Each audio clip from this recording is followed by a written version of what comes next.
cafe's bell jingled faintly as Dr. Elena Harper, clutching a worn leather bag, stepped inside, her heels clicking against the tiled floor. She scanned the room, her gaze lingering on a disheveled man seated near the window. His clothes hung loose on him, his hands wrapped around a chipped coffee mug, as if it were the only warmth he'd known in days. Her thoughts were a storm. Yesterday, she had been Dr. Harper, a celebrated surgeon at one of the city's top hospitals. Today, she was just Elena, fired and drowning in humiliation. She glanced at her reflection in the glass door, her once sharp demeanor now dulled by exhaustion. The weight of her disgrace pressed heavily, but something about the man by the window pulled her focus. Outside, the city bustled, oblivious to the quiet moment brewing inside. Elena hesitated, the edge of her conscience sharp. The man's hollow eyes flicked up, catching hers briefly, before darting away. She moved closer, her heart pounding with a strange mix of fear and purpose. "Do you mind if I join you?" she asked, her voice softer than she intended. The man's brow furrowed in confusion, but he nodded slowly. As she slid into the seat across from him, an unspoken question lingered in the air. Why would a disgraced doctor seek solace in the company of a homeless man? Neither knew that by morning, their fates would be intertwined in ways neither could imagine. Dr. Elena Harper's life had once been a symphony of order and ambition. The bustling corridors of St. Helena's Hospital, where she had worked as a leading cardiothoracic surgeon, echoed with the purposeful clatter of footsteps and the steady hum of monitors. Her days were measured in split-second decisions, lives saved, and the reverence of her colleagues. Patients spoke of her with awe, a brilliant doctor with a meticulous hand and an unshakable resolve. But beneath the polished exterior lay cracks invisible to most. For years, Elena had walked a tightrope, balancing an unforgiving career and the relentless pressure of being perfect. She had no family to lean on. Her parents had passed when she was in medical school, and the long hours had eroded what few friendships she had. Work had become her entire identity, her escape, and now her undoing. Her fall from grace came swiftly. A surgery had gone wrong, not from negligence, but from circumstances she couldn't control. Yet the blame fell squarely on her shoulders. The media had a field day, painting her as reckless, and the hospital's administration, eager to salvage their reputation, fired her without hesitation. Her colleagues, those who once revered her, distanced themselves. The stark reality of her disgrace left her untethered.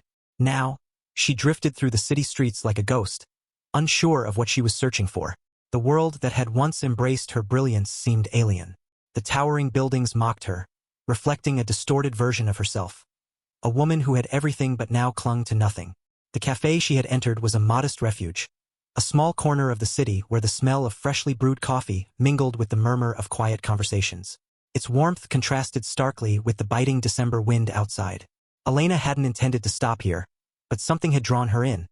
A need for connection, or perhaps just a place to sit and collect her thoughts. She noticed him almost immediately. The man by the window, with his weathered face and unkempt beard, was the embodiment of everything she feared becoming. He looked like someone who had been cast aside by the world, invisible yet undeniably present. His gaze remained fixed on the street outside, as though searching for something or someone that might never come. Her mind flashed to a moment years ago when she had treated a patient much like him. A homeless man who had collapsed outside the hospital doors, brought in by a good Samaritan. Elena had operated on him, saving his life, but the man had left the hospital without a word, disappearing back into the streets. She had wondered then, as she did now, what it felt like to exist on the fringes, unseen and unloved. The cafe buzzed with life around them, baristas calling out orders, the hiss of the espresso machine, and the occasional clink of cups. But Elena and the man seemed caught in a different rhythm, their silence an invisible thread connecting them. She had no plan, no grand gesture in mind, but as she looked at him, she realized that she needed to sit with him as much as he might need the company. Perhaps it was guilt, or maybe it was the tiniest spark of hope that her life could still hold meaning, even in its shattered state. The man's name, as she would soon learn, was Daniel, a former construction worker who had lost everything in a tragic accident that left him unable to work. The world had moved on without him, much as it had done with Elena. But in that moment, as she reached out across the table to introduce herself, the stark differences in their lives melted away, leaving two souls searching for redemption in a world that had turned its back on them. And as the night deepened, Elena found herself sharing parts of her story she hadn't spoken aloud in years. Daniel listened intently, his quiet nods and occasional murmurs of understanding offering a comfort she hadn't expected. For the first time in weeks, she felt seen, not as the disgraced doctor but as a human being. Outside, the city lights sparkled, indifferent to the small but profound connection forming in that humble cafe. Neither Elena nor Daniel knew it yet, but this meeting would set off a chain of events that would change both their lives forever. The next morning, Elena awoke to a dim gray light filtering through the curtains of her cramped apartment. Sleep had been elusive, but the conversation with Daniel replayed in her mind. His story of losing his job, his home, and his family after a freak accident had struck a chord. She had seen pain in his eyes, a mirror of her own. She thought about the final thing he'd said before they parted ways. Sometimes, all it takes is one kind soul to change your life. It was meant to be encouraging, but Elena had brushed it off with a polite smile. She didn't feel like anyone's savior. She could barely save herself. As she sipped her coffee, her phone buzzed. A number she didn't recognize. Frowning, she picked it up. Dr. Harper? The voice on the other end was cautious, yet authoritative. Yes, she replied hesitantly. This is James Carter. I'm calling on behalf of Mr. Marcus Wells. He'd like to speak with you. It's urgent. Marcus Wells. The name stirred something in her memory. He was a tech mogul, one of the wealthiest men in the city. Why on earth would he want to speak with her? Before she could process, the call ended with a simple instruction. A vehicle will pick you up in 30 minutes. Elena stared at her phone, heart pounding. What could he possibly want? Her thoughts flickered to the media storm surrounding her dismissal. Could this be some cruel ploy to drag her further into the spotlight? Her gaze wandered to the window. Outside, the streets bustled with morning commuters, oblivious to her turmoil. A sleek black SUV pulled up in front of her building, its tinted windows glinting in the morning light. The air in the cafe the night before had been thick with emotions. But this was something else entirely. She grabbed her coat and bag, her mind racing with possibilities. As she stepped outside, the driver, a well-dressed man in his 50s, opened the door for her. Dr. Harper, please. Elena hesitated for a moment but then climbed in. The interior smelled of leather and faint cologne, a stark contrast to the sterile halls of the hospital she once called home. Where are we going? She asked, her voice firm despite her growing unease. To Mr. Wells's estate, the driver replied, his tone neutral. The SUV pulled into traffic, and Elena's world tilted further off balance. Whatever this was, it wasn't just about her.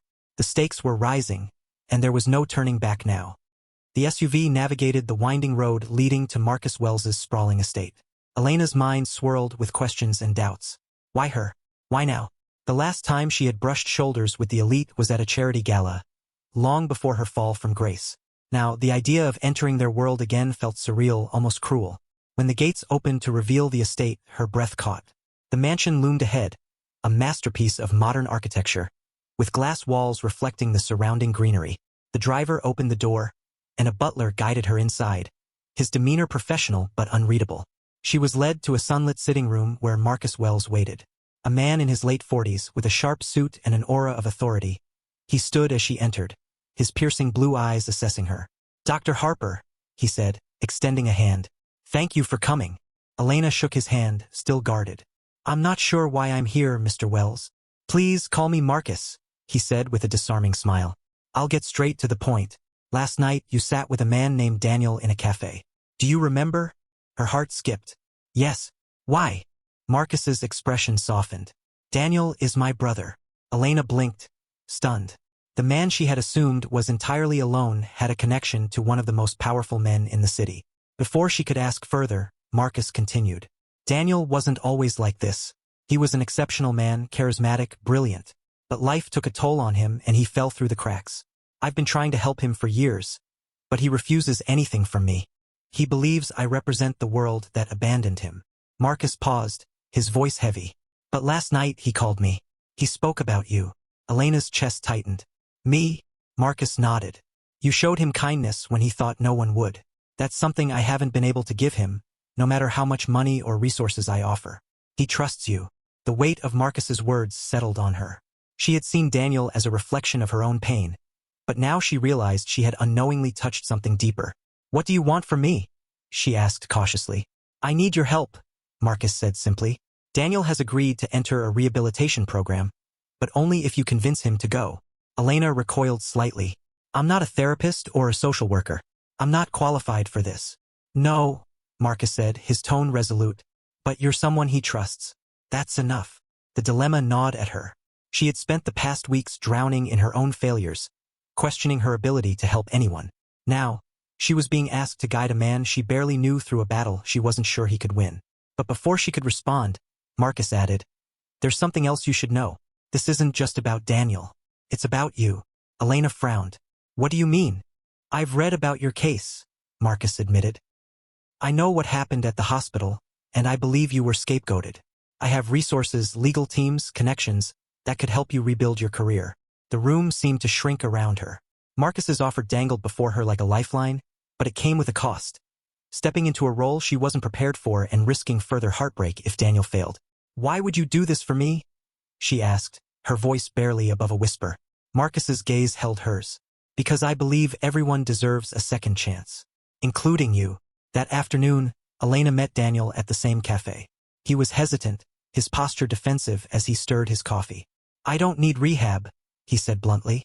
"I've been fine on my own." "Have you?" Elena challenged, her voice steady but compassionate. "You told me last night that sometimes it takes one kind soul to change a life. What if this is your chance?" Daniel scoffed. "And what do you get out of this? A pat on the back? A redemption arc?" His words stung, but Elena pressed on. "What I get doesn't matter. What matters is you getting a chance to find yourself again." Daniel's jaw tightened. "I've seen people like you, do-gooders who think they can fix the world. It's not that simple." "I'm not trying to fix you," Elena said, her voice softening. "I'm just asking you to let someone help you. Not for Marcus, not for me, for yourself." Daniel fell silent, his hands trembling slightly as he stared into his cup. "And what if I can't do it?" he asked, his voice barely audible. "What if I fail?" Elena leaned forward. "Then you try again, and again, until you don't." Over the next few days, Elena found herself navigating uncharted waters. She accompanied Daniel to the rehabilitation center, helping him settle in. His resistance was palpable, but so was his quiet gratitude. At the same time, she began to confront her own fears, meeting with Marcus's legal team to explore ways to clear her name. The process wasn't smooth. Daniel had moments of relapse, arguments, disappearances, and moments of despair that tested Elena's patience and resolve. She questioned her ability to help him, often wondering if she had made a mistake by agreeing to Marcus's request. But she also saw glimpses of progress, small victories that hinted at the man Daniel could become. Meanwhile, Marcus's support opened doors she hadn't thought possible. News outlets began revisiting her case, and former colleagues who had distanced themselves started reaching out. Yet the shadow of her failure lingered, reminding her that rebuilding her life wouldn't erase the pain of losing everything. As weeks turned into months, Elena and Daniel's paths became intertwined in ways neither had anticipated.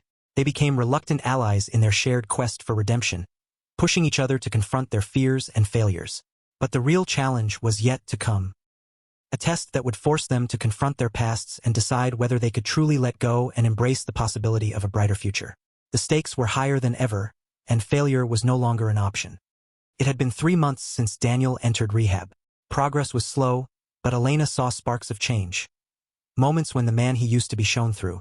Yet his transformation was far from complete, and the weight of her own battles loomed large. Marcus's legal team had managed to poke holes in the hospital's accusations, but a full public vindication was still out of reach. For both Elena and Daniel, the stakes felt insurmountable. Then, one evening, Marcus called her with urgency in his voice. "Daniel's left the center," he said. "He called me, said he couldn't do it anymore. I don't know where he is." Elena's stomach dropped. She knew the fragile state Daniel was in, how easy it would be for him to spiral back into the shadows he had worked so hard to leave behind. Without hesitation, she grabbed her coat and headed into the city, her mind racing with possibilities. She found him hours later in the same cafe where they had first met. He sat at their usual table, his head in his hands. The sight of him, broken and defeated, stirred something deep within her. This was her turning point too. "Daniel," she said softly as she approached, sliding into the seat across from him. He didn't look up. "I can't do it, Elena," he muttered, his voice thick with despair. "I thought I could, but I'm just fooling myself." "You're not fooling anyone," she replied firmly. "You've made it this far. That's not nothing." He finally looked at her, his eyes glassy with unshed tears. "I've lost too much. What's the point of trying when everything I had is gone?" Elena leaned forward, her voice trembling with emotion. "I know what it's like to feel that way, to believe that you've lost everything, that you'll never be whole again. But the point, Daniel, is that you're still here. You're still fighting, even if it doesn't feel like it. His gaze dropped to his hands, and for a moment, silence hung heavy between them. Then he said, "You don't get it. You've been given a way out. A chance to fix your life.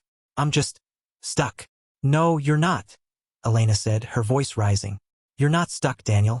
You're scared. And that's okay. But if you walk away now, you're letting fear win." He shook his head. "It's too late for me." "It's never too late," she countered, her tone fierce. "You told me once that it only takes one kind soul to change a life. Well, maybe it takes two." Daniel froze, her words sinking in. Slowly, he lifted his head, and for the first time, she saw something shift in his expression. Hope, fragile and flickering, but undeniable. "Elena," he said hesitantly, "what if I fail again?" "Then you fail," she said simply. "But you try again, and I'll be here to remind you why you started." At that moment, the cafe door swung open, and Marcus stepped inside. He hesitated, his eyes darting between them before he approached the table. "Daniel," he said, his voice steady but filled with quiet relief. "Come home." Daniel looked at his brother, then at Elena. For a moment, the weight of the decision seemed to crush him. Then, with a shaky breath, he nodded. "Okay," he said. "I'll go back." Relief flooded through Elena, but it was tempered by the realization that this was just another step in a long journey. As Marcus helped Daniel to his feet, he turned to her. "Thank you," he said, "for not giving up on him." Elena watched them leave, her heart heavy yet strangely light. In helping Daniel, she had rediscovered a piece of herself, a purpose beyond the confines of her old life. It wasn't the ending she had expected, but it was a beginning she hadn't dared hope for. The stakes had reached their peak, but in this turning point, both she and Daniel had chosen to fight. Not just for themselves, but for each other.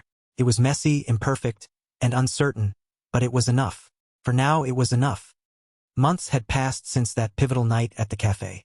Daniel had fully committed to his rehabilitation program, and the changes in him were nothing short of remarkable. He was rebuilding his life piece by piece, working with a counselor to confront the trauma that had once consumed him. With Marcus's help, he found part-time work at a community center, using his construction skills to rebuild spaces for others in need. He had a long way to go, but he walked the path with newfound determination and strength. For Elena, life had taken an unexpected turn. Marcus's legal team had cleared her name, exposing the systemic failures and politics that had led to her dismissal. The vindication came with job offers from smaller hospitals, but Elena declined them all. She realized she no longer wanted to be defined solely by her career. Instead, she took a leap of faith and joined a nonprofit organization that provided medical care to underserved communities.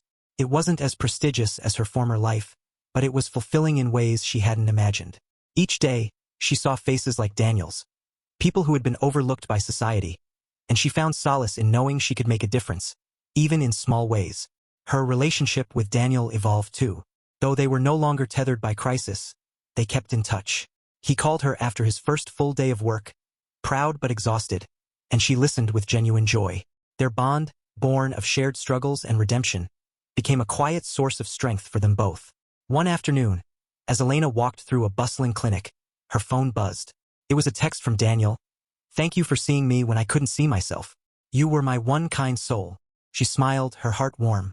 In helping Daniel, she had helped herself, rediscovering a purpose she thought she had lost. Her fall from grace had given her the opportunity to rebuild her life on her own terms, finding meaning not in accolades but in connection. As the sun set over the city, casting golden hues across the skyline, Elena stood by the clinic window, reflecting on the journey that had brought her here. Life wasn't perfect, but it didn't need to be. She had found hope in unexpected places, and learned that redemption wasn't about erasing the past, but embracing the future with courage. For both Elena and Daniel, it was a new beginning, a reminder that even in the darkest moments, a single spark of kindness could ignite a life worth living. The story of Elena and Daniel reminds us that even in our darkest moments, kindness has the power to transform lives. True redemption doesn't come from erasing mistakes but from finding the strength to rise above them. Sometimes the people we least expect, whether a stranger in a cafe or a long-lost brother, become the catalysts for change. In helping others, we often heal parts of ourselves we didn't realize were broken. Ask yourself, in a world that often feels indifferent, how can you be the kind soul that sparks hope in someone else's life?